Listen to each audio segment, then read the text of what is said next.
Hormuz প্রণালী এখন আর আগের মতো নেই। এই একটি বাক্যই এখন বিশ্ব রাজনীতির সবচেয়ে ভয়ঙ্কর বাস্তবতার নতুন ঠিকানা, যেখানে প্রতিটি ঢেউয়ের নিচে লুকিয়ে আছে চরম বিস্ফোরক সম্ভাবনা। যুদ্ধের আগের সেই পুরনো দিনগুলো, যখন এই প্রণালী ছিল মাত্র একটি নিরবিচ্ছিন্ন জলপথ, সেই দিনগুলো চিরতরে হারিয়ে গেছে।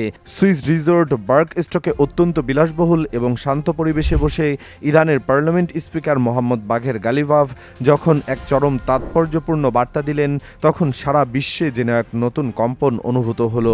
গালিভাভ সাফ জানিয়ে দিয়েছেন যে আন্তর্জাতিক আইনের তোয়াক্কা রেখে এখন থেকে হরমুজ প্রণালীর সম্পূর্ণ নিয়ন্ত্রণ থাকবে তেহরানের হাতে।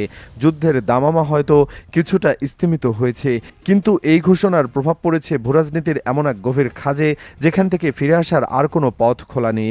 সোমবার বিকেলে যখন এই ঐতিহাসিক এবং অত্যন্ত গুরুত্বপূর্ণ আলোচনার প্রথম পর্বটি শেষ হলো, তখন উপস্থিত সবার চোখ ছিল মধ্যস্থতাকারী হিসেবে দায়িত্ব পালনকারী পাকিস্তান এবং কাতারের প্রতিনিধিদের দিকে।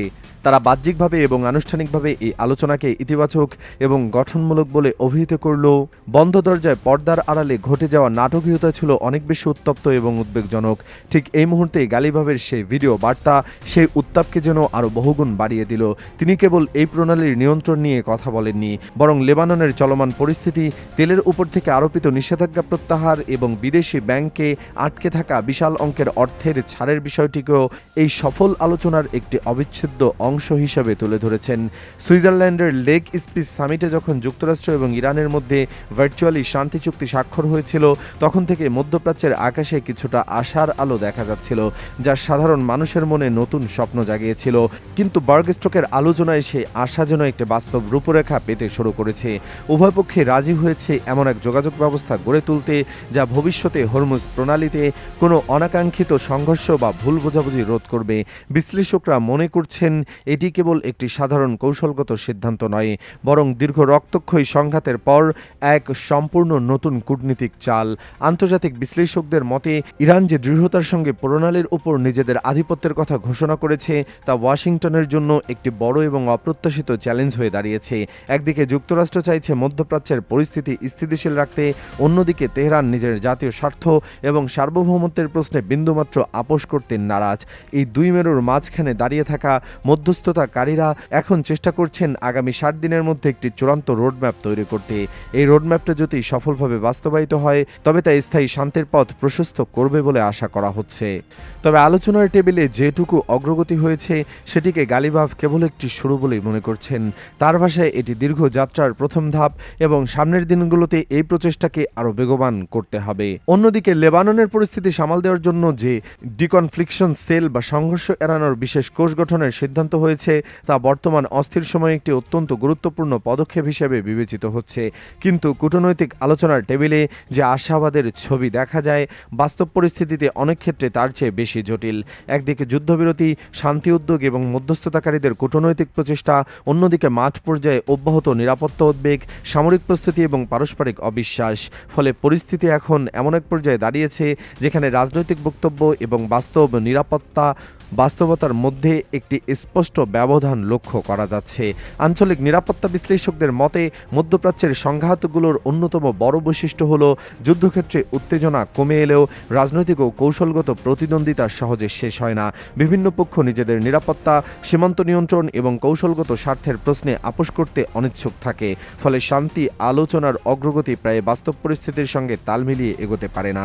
এই প্রেক্ষাপটে বিভিন্ন পক্ষের অবস্থান আন্তর্জাতিক মহলে গভীরভাবে পর্যবেক্ষণ করা হচ্ছে, কারণ যে কোনো দীর্ঘস্থায়ী সমঝোতার জন্য শুধু সাময়িক যুদ্ধবিরতি নয়, বরং নিরাপত্তা, আস্থা এবং রাজনৈতিক সমাধানের ভিত্তি গড়ে তোলাও জরুরি। কিন্তু যখন সংশ্লিষ্ট পক্ষগুলো নিজেদের অবস্থান থেকে সরে আসতে অনাগ্রহী থাকে, তখন শান্তি প্রক্রিয়া স্বাভাবিকভাবে আরও কঠিন হয়ে পড়ে। একই সময়ে হরমুজ প্রণালীকে ঘিরে চলমান উত্তেজনা পরিস্থিতিকে আরও জটিল করে তুলেছে। বিশ্বের অন্যতম গুরুত্বপূর্ণ জ্বালানি পরিবহন রোড হিসেবে হরমুজ প্রণালীর গুরুত্ব শুধু আঞ্চলিক নয়, বৈশ্বিকও। আন্তর্জাতিক জ্বালানি বাজারে ব্যবহৃত বিপুল পরিমাণ তেল ও গ্যাস এই পথ দিয়েই প্রবাহিত হয়। ফলে এই অঞ্চলের যে কোনো অস্থিরতা সরাসরি বিশ্ববাজার, জ্বালানি মূল্য এবং আন্তর্জাতিক বাণিজ্যের উপর প্রভাব ফেলতে পারে। বিশ্লেষকদের মতে ইরানের জন্য হরমুজ প্রণালী কেবল একটি সামুদ্রিক পথ নয়, এটি একটি গুরুত্বপূর্ণ কৌশলগত উপাদানও। তেহরান দীর্ঘদিন ধরেই এই অঞ্চলের ভৌগোলিক অবস্থানকে নিজেদের নিরাপত্তা ও কূটনৈতিক প্রভাবের অংশ হিসেবে বিবেচনা করে আসছে। অন্যদিকে আন্তর্জাতিক সম্প্রদায়, বিশেষ করে জ্বালানি আমদানি নির্ভর দেশগুলো এই পথের অবাধ ব্যবহার নিশ্চিত করতে আগ্রহী। ফলে হরমুজকে ঘিরে প্রতিটি রাজনৈতিক বক্তব্য এবং সামরিক তৎপরতা আন্তর্জাতিক পর্যায়ে বিশেষ গুরুত্ব পায়। এদিকে সাধারণ মানুষের উদ্বেগও ক্রমশ বাড়ছে। দীর্ঘ সংঘাত, অর্থনৈতিক অনিশ্চয়তা এবং নিরাপত্তা সংকটের কারণে মধ্যপ্রাচ্যের বহু মানুষ স্থায়ী শান্তি এবং স্থিতিশীলতার প্রত্যাশা করছেন। যুদ্ধের প্রত্যক্ষ পরোক্ষ প্রভাব শুধু সংঘাতপূর্ণ অঞ্চলের মধ্যেই সীমাবদ্ধ থাকে না, এটি খাদ্যমূল্য, জ্বালানি ব্যয়, কর্মসংস্থান এবং বৈশ্বিক অর্থনীতির উপর প্রভাব ফেলতে পারে। সব মিলিয়ে পরিস্থিতি এমন এক পর্যায়ে পৌঁছেছে যেখানে কূটনৈতিক আলোচনার সাফল্য নির্ভর করবে সংশ্লিষ্ট পক্ষগুলোর রাজনৈতিক সদিচ্ছা, পারস্পরিক আস্থা এবং বাস্তবসম্মত সমঝোতার উপর। তবে বর্তমানে যে জটিল সমীকরণ তৈরি হয়েছে তাতে দ্রুত কোনো সমাধান আসবে কিনা সে বিষয়ে বিশেষজ্ঞদের মধ্যেও মতভেদ রয়েছে। তাই বিশ্ব এখন সতর্ক দৃষ্টিতে অপেক্ষা করছে পরবর্তী পদক্ষেপগুলোর দিকে, কারণ এই সংকটের ভবিষ্যৎ শুধু মধ্যপ্রাচ্যের নয়, বরং বৈশ্বিক অর্থনীতির ও নিরাপত্তা ব্যবস্থার উপর গুরুত্বপূর্ণ প্রভাব ফেলতে পারে।